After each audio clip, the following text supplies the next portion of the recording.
Hey, how's it going, everybody? Welcome to Freebeat, where I post new music-related content every single day. So if that sounds good to you, go ahead and hit that subscribe button, ring that notification bell. Let's get started. So today I'm bringing you guys another tip video for the OPZ. I've got another 5 tips that I really enjoy using, and I think you guys are really going to find them fun and informative. So let's dive right in. We're going to build up a quick pattern. So let's go to the kick drum track, and let's just put 4 on the floor.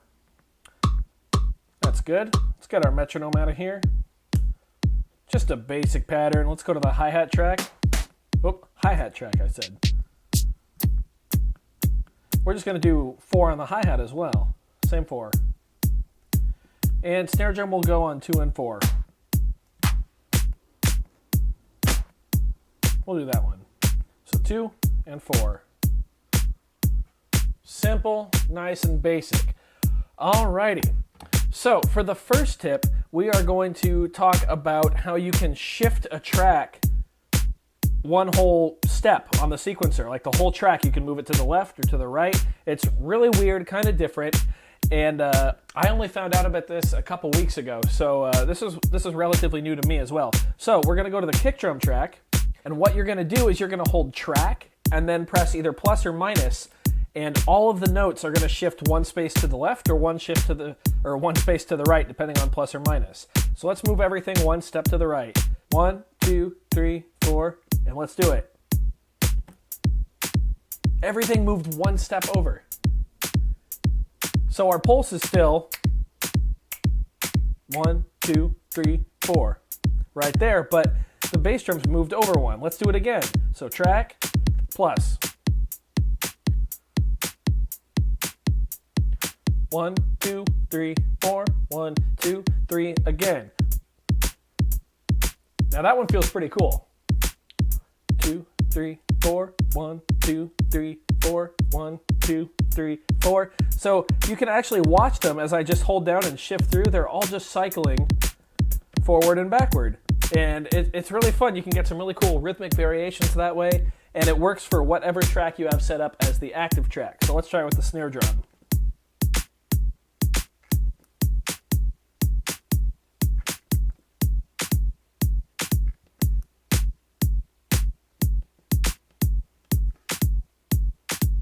Whoops, I went one too far, didn't I? There we go. And you can do it with a hi-hat too.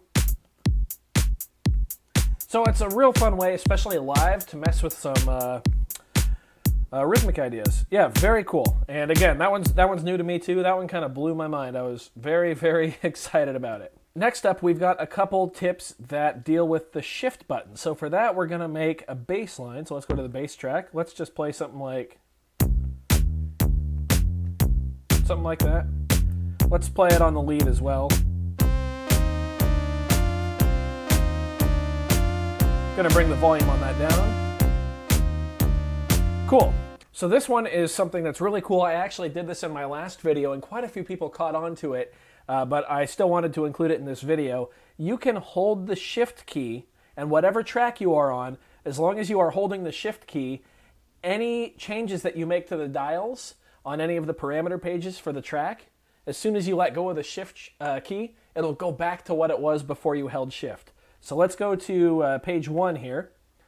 So for instance, let's press play.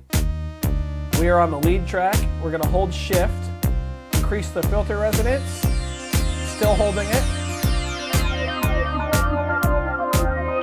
Mess with the cutoff.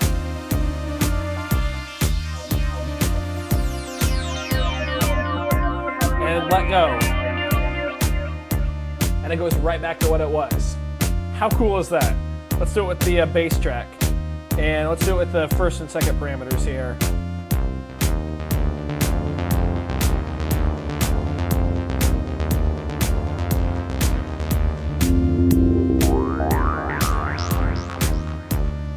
Just like that. It works on the percussion tracks too. Let's pitch up our bass drum.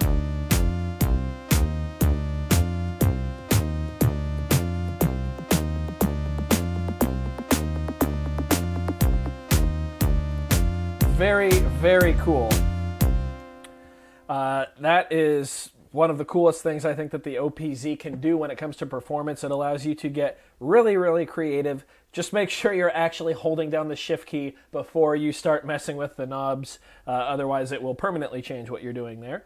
So yeah, very, very neat. The next one I'd like to talk about is punch-in effects. So no matter what track you are on, you always have access to your punch-in effects by holding the shift key and then using any of the keyboard keys. Now, when you access the punch-in effects like this, it behaves almost identically to the performance track. However, the lower octave affects the current track that you're on, while the higher octave here affects that track group.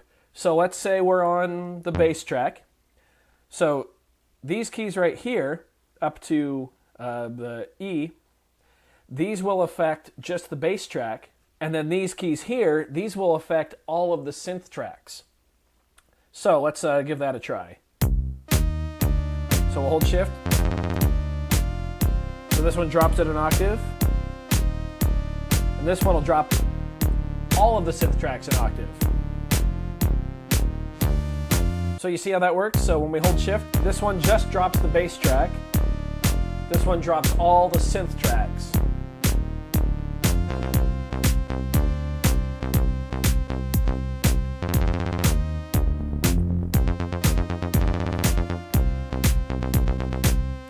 You can see how that works. Let's jump to the kick track just to see how that does it.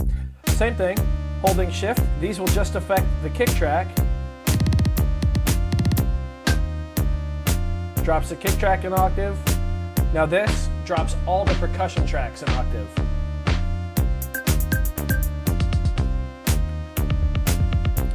So affecting just the track that you're on, affecting all of the tracks of that group, whether it be synth or percussion. All right, the next one, we're going to need to go to the effects page here. So let's go to the bass track, and let's go ahead and turn up, we'll go to page 4 of the effects here. Let's turn up all of effects and A, which in this case, I believe is delay. Yep.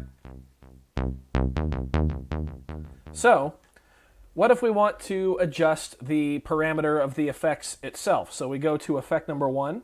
Now we're on delay, and we can change all the knobs and everything, but we can't really play the sounds. We don't really know how, like the bass track, for instance, is being affected. Well, when you are on one of the effect tracks, you can hold shift, and all of a sudden, it will bring up the last synth or drum sound that you had active, so you can kind of preview what the effect will sound like.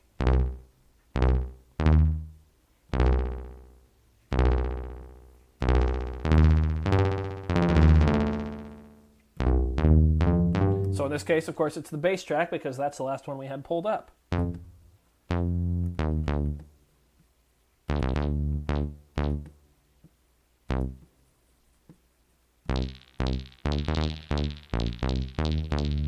And that works on effect track 1 and 2, so you can preview what it's going to sound like, so you don't have to jump back and forth like between the bass track to figure out how much send you want, and then the effect track to figure out the parameters of that one. Works with the drums too, so let's go to kick track again. Let's crank up some delay.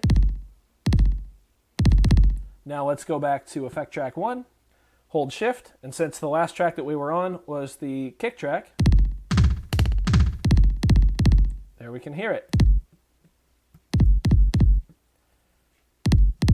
And we can mess with it as such. And the final tip I have for you guys is kind of a cheesy one. Oh, God. This is actually a real good example. So, what if you're playing and something goes horribly wrong? Like you're playing live and it just sounds terrible like this. Double tap the stop button really fast to completely cancel all sound. So you can hear, if we press it once, you can hear the lead sound kind of echoes through. But if we press it twice, it just turns everything off. And they call that the super panic button. Teenage Engineering does. So it just sounds awful, right? So we're going to double tap, and all the sound is gone. So that can be very handy if you're playing in a live situation and you just kind of need to hit the eject button. Maybe you can play it off as a stop. But, you know, sometimes it's better to just take the loss and stop what you're doing and start over. And the double tap on the stop button can really help that. So those were 5 more tips for the Teenage Engineering OPZ. I hope you guys enjoyed those. If you did, go ahead and leave a like on this video. If not, you can leave a dislike too. That's okay. It doesn't hurt my feelings. Just makes me try that much harder next time. Either way, be sure to hit that subscribe button. Ring that notification bell. I've got new videos coming out every single day. Thank you so much for being here. Thanks for watching. We'll see you next time. Bye.